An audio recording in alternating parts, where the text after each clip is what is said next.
Hi, welcome back to Kiran Gopi philosophy. Last week మనం God అనే topic గురించి తెలుసుకున్నాం. ఈరోజు సూపర్స్టిషన్స్ అనే టాపిక్ చెప్తా. సూపర్స్టిషన్స్ అంటే మూఢనమ్మకాలు.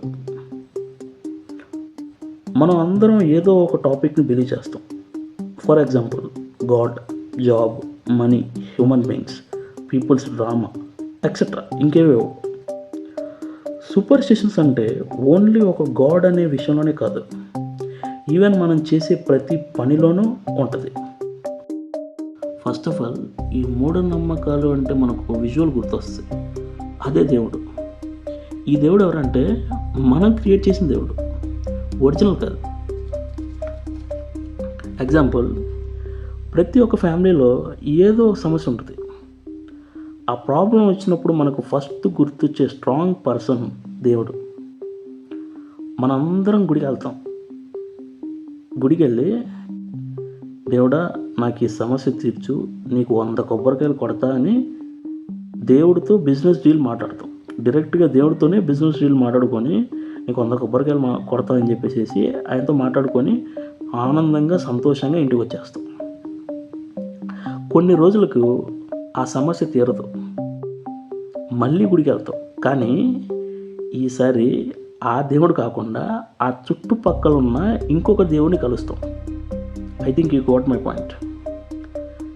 ఆయన ఏం చెప్తారంటే, నీకు ఇప్పుడు ఈ టైం బాగాలేదు, రోజు గుడికి రా, గుడికి వచ్చి 5 ప్రదక్షిణలు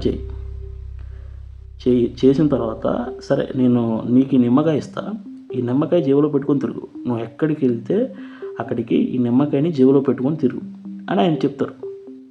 మనం అందరం దాన్ని నమ్ముతాం. మనం ఏం చేస్తామంటే అందరం దాన్ని నమ్ముతాం.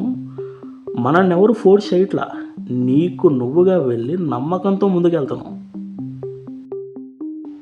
ఇది మూఢనమ్మకాల్లో ఫస్ట్ పాయింట్. సెకండ్ పాయింట్ ఏంటంటే, ఇంట్లో నుంచి నువ్వు బయటికి వెళ్ళే టయానికి పిల్ల అనేది ఎదురు రాకుండా చూసుకో అని నువ్వు నమ్మిన పెద్దలు, నువ్వు క్రియేట్ చేసిన దేవుడు చెప్తారు. నువ్వు ఆటోమేటిక్గా ఏం చేస్తావు, నీకు ఏదో ఒక సిచ్యువేషన్లో ఏదో ఒక మూమెంట్లో పిల్ల అనేది ఎదురవుతుంది. అప్పుడు నువ్వు ఏం చేస్తావు అంటే ఇంట్లోకి వెళ్ళి 5 నిమిషాలు కూర్చొని మళ్ళీ నీ పనికి నువ్వు వెళ్ళిపోతావు. నువ్వు అది ఎందుకు ఫాలో అవుతున్నావో, దేనికోసం ఫాలో అవుతున్నావో నీకు తెలియదు. బట్ వాళ్ళు చెప్పారో నేను ఫాలో అవుతున్నా అనే నమ్మకంతో నువ్వు ముందుకెళ్తున్నావు. ఇది మూఢనమ్మకాల్లో సెకండ్ పాయింట్. ఓకే, ఇలా చెప్పుకుంటూ పోతే చాలా ఉంటాయి, but I don't want to go for that. మూఢనమ్మకాలు అంటే నా ఉద్దేశంలో ఏంటి అంటే, నువ్వు పెట్టుకున్న నమ్మకమే నీ మూఢనమ్మకాలు. నువ్వు ఏదైతే గుడ్డిగా ఫాలో అయిపోయి, నువ్వు ఏదైతే గుడ్డిగా నమ్ముతున్నావో అదే మూఢనమ్మకాలు.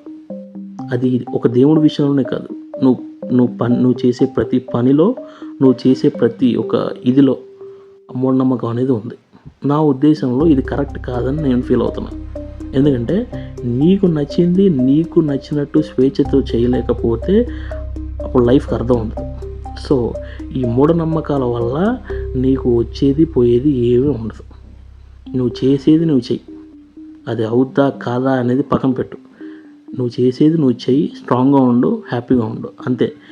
ఎవడో ఏదో చెప్పాడు కదా అని అది ఫాలో అయితే ఆ జీవితంతో ఫాలో అవుతూనే ఉంటావు. నా ఉద్దేశంలో ప్రశాంతంగా హ్యాపీగా బతకాలి అంటే ఒక్కడిని నమ్ముకొని బతకమాకు.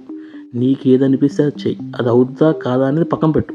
అది సమస్యలు అనేది చాలా ఉంటాయి, ఆలోచనలు అనేది చాలా ఉంటాయి, నువ్వు చేసే పనులన్నీ చాలా ఉంటాయి, అవన్నీ పక్కన పెట్టు. నీకు ఏది అనిపిస్తుందో ఆ టైంకి నీకు ఏది చేయాలనిపిస్తుందో అది చెయ్యి. అదే లైఫ్ అంటే. అంతకు మించి ఇంకేది ఇక ఏమీ ఉండదు ఇక్కడ. ఒకరిని నమ్ముకొని మాత్రం బతకమాకు ఈ సొసైటీలో. నీకు నచ్చింది నీకు నచ్చినట్టు చెయ్యి, అంతే. That's it for today. Next interesting టాపిక్తో మేము ముందుకు వస్తాను.